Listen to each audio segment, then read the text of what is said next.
Waiting. It's such a hard thing to do. No one likes it, especially when the answers seem to be nowhere in sight. Today, my friend Caroline and I are going to explore the phrase, waiting on the Lord.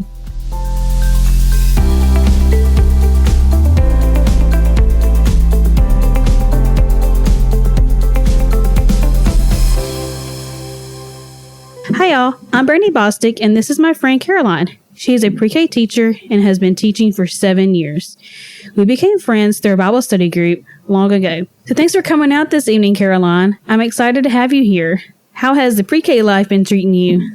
Hi, thank you so much for having me. I'm excited too.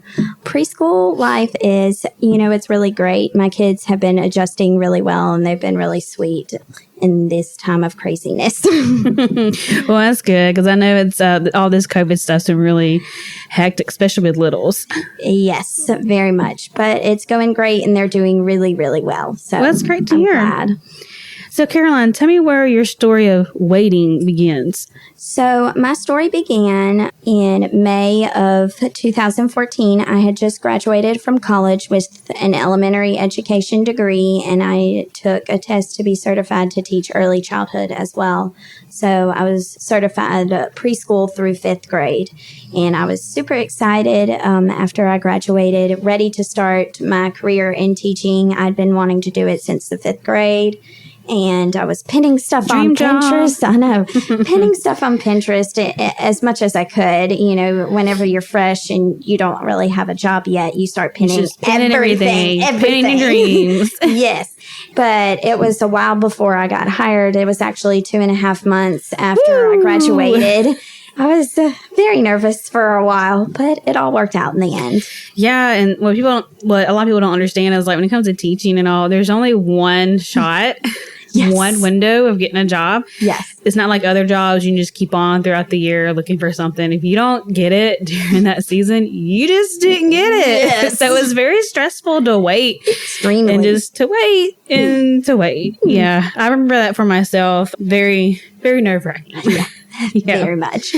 After a few months, though, did you start feeling discouraged?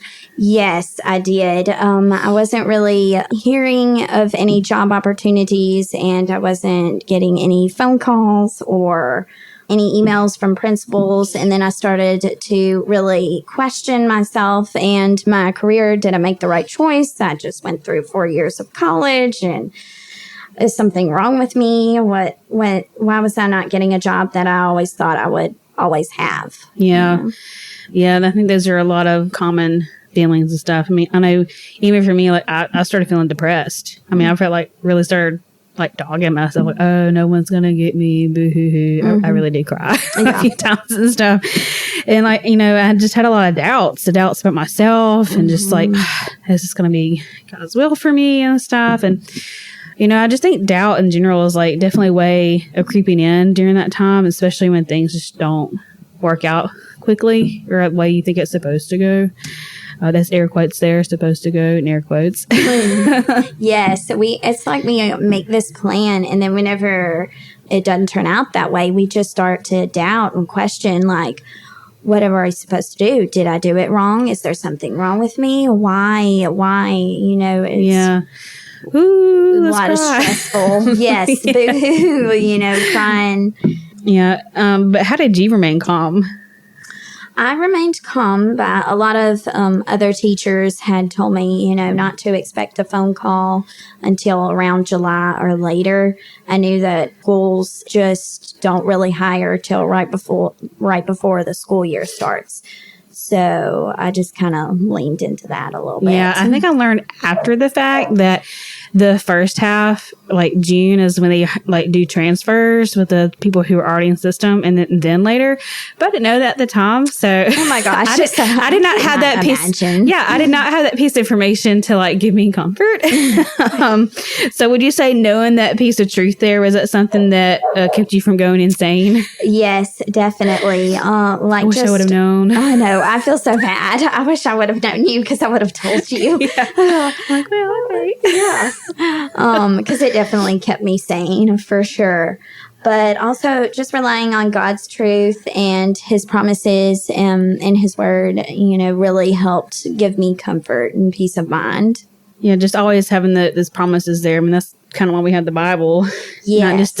Not just a story. Yes. They're there to remind us that God still keeps his promises. Oh, yes, definitely. And to, just knowing his promises are there, that really gives you comfort whenever things you're unsure about stuff. There's unknown and uncertainty about the future that really just gives you a big sense of comfort in the unknown. I imagine that's something what Moses must have done during in the wilderness going through the Red Sea and all that. 40 years. I could not imagine waiting 40 years.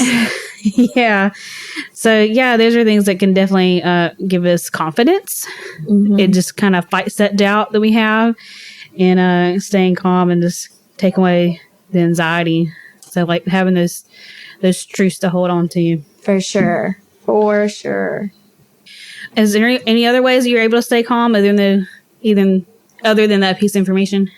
We're just reading my Bible over and over, clinging to his promises, and just praying about my future, that God's will would happen in my life. I wanted God's plan, not necessarily mine.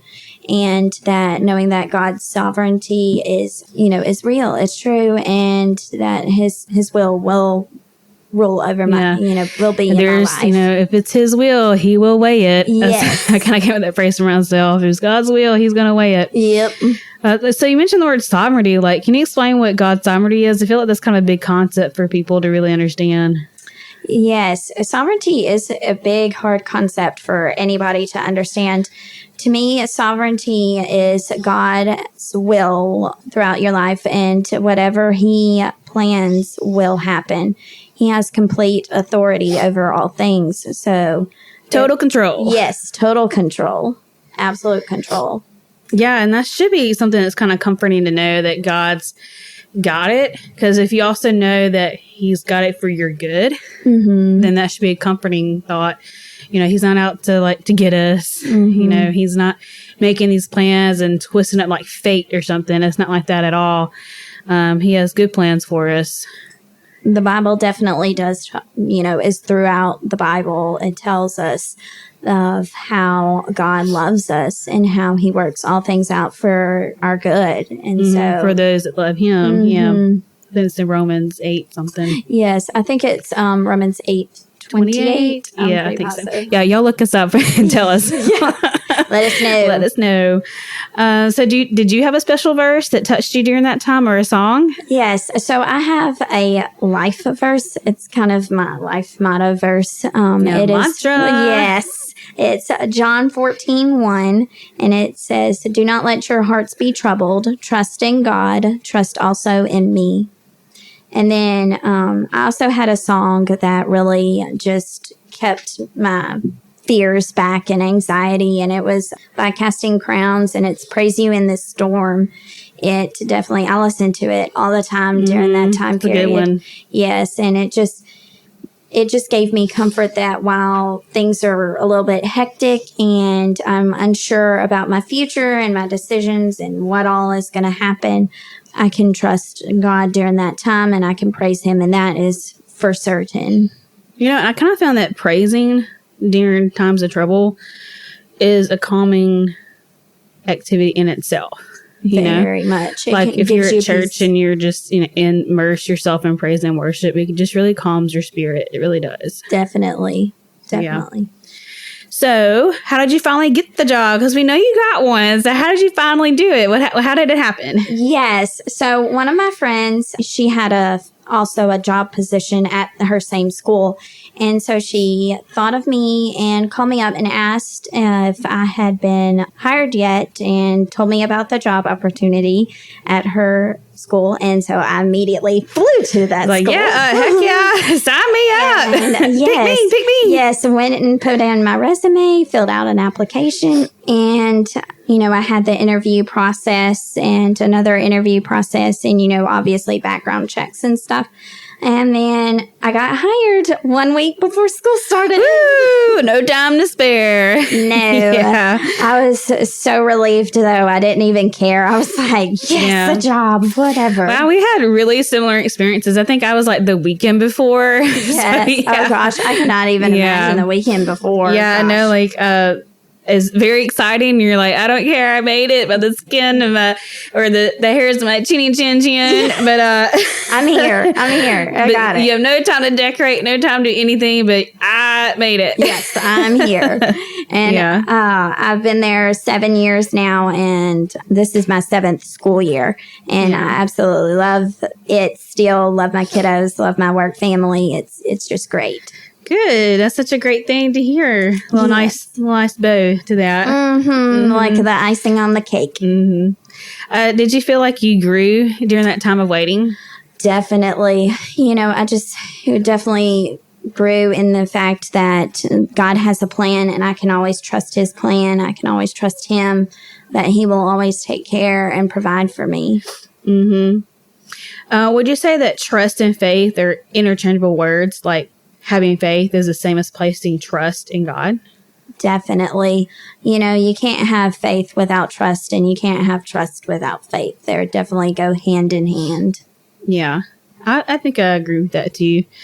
I feel like to have faith in God is to trust in him. And when you're not trusting him or trusting his plan for you, then you're not showing your faith in him. Yes, exactly. Yeah. Are there any thoughts on the purpose of waiting? Like, why do you think God lets us do that? Well, it's not really fun to go through. But, you do really, patience is a virtue. It is a fruit of the Spirit. And so in order to be more like Jesus, we do need to have patience. That's a good answer, Caroline. And unfortunately, I don't know if any of y'all have ever been stuck in traffic, but I think for me, people in general just don't have a whole lot of patience. I know I don't Especially have a lot my of husband. patience. Oh my gosh. Let me just tell on him. He's terrible. Yes. So I feel like, patience is something everybody can grow in. And I am for sure the first one in line. Yeah, I think it's really great how you mentioned, like, that is a fruit of the Spirit, which meaning like that's to be like Christ, is to have patience. So I think that's really cool. That's something I definitely didn't think of. I also think that in the waiting time, it allows you to grow your character. Yes. And it also allows you to see God's character more clearly. Because, for whatever reason, because you're desperate, you start paying attention to him more. It's kind of sad for us. Kind of shows us we're not really great followers sometimes. Yes. But because we should always be paying attention. I know. I feel guilty for paying such good attention. But I should have been doing this all along. Yeah. Because then you'd always feel confident and secure then. But just how we are, weak little humans. Yes. Yeah, but I think those are some reasons of why that happens, or, why it is allowed for us to be in a waiting season. I agree. And they're just seasons. They're not forever. I know. It is kind of hard to focus on sometimes. Yes. Sometimes it feels like you're going to be stuck in that situation forever, even though you know that you're not. But then you cling to God's promises and know that God is sovereign over all, and that he has a plan for you, and that his plan is good. He loves you. Do you think you would have thought that or felt that way if you did not get the job eventually? I'd probably have a lot of doubt. Maybe not so much in God, but maybe more so in myself. I would have doubted whether this was the right career for me. Oh, snap. Did I get it wrong? Maybe that's not what God wanted for me. And then I didn't really have a backup plan. Like teaching was, you go to be a teacher. There's not really an extra thing you could do. Yeah. And so I would have really doubted myself. And that just wastes 4 years of my life. Yes, I know. And God knows how much money. So I think it's probably just been a tougher road. You're a tough person, Caroline. I think you would have persevered, but it just would have been an extra, instead of 2 months of waiting, maybe, a whole year of waiting. Gosh, I don't know that I could have done it. I don't think I could. Yeah. But it worked out for the best. God knew what he was doing. And I believe that even if, like, you know, if it didn't have happened and he maybe pursued a different thing to do, something would have opened up, because he doesn't leave us hanging, and you know that. Right. We know that. Right. Yeah. Well, thanks for coming out. I'm so glad we got a chance to talk tonight. Yes, as always, it's such a pleasure to talk to you, and thank you for having me. Yeah. And now we know that with God, it's always worth the wait. Yes. My name is Caroline, and this is my story of the middle. Thanks for listening. I'm your host, Brandy Bostic, and you've been listening to the Up From the Muck podcast. Psalms 40, verse 2. He brought me up from the desolate pit, out of the muddy clay, and set my feet on a rock, making my steps secure.